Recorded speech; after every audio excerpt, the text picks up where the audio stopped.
Ekhaya lami lapho ngakhula khona, lapho ngafunda khona ukuphila.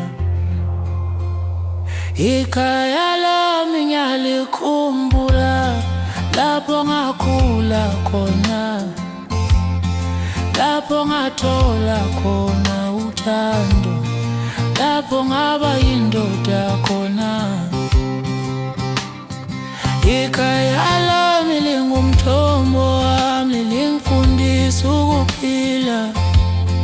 Noma ngikude kangakanani, inhliziyo yami isekhaya. Ngakhula ngingenalutho kodwa ngangcwebile ngothando, umama wengona njalo engitshela ukuthi ngikuko. Ubaba wangifundisa ukusebenza, wangifundisa ukubekezela, wathi indoda isabile imeqine noma kunzima. Izwi labo lisekhona kimi, lingeholana namhlanje.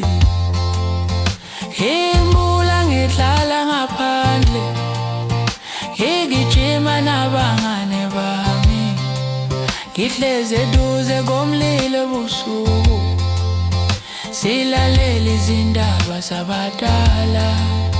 Ngikhumbula iphunga lasekhaya, ngikhumbula injabulo yethu. Nakuba sasingathebile ngemali, sasithebile ngenjabulo. Namhlanje sengikude nakho, ngifuna ukuphumelela,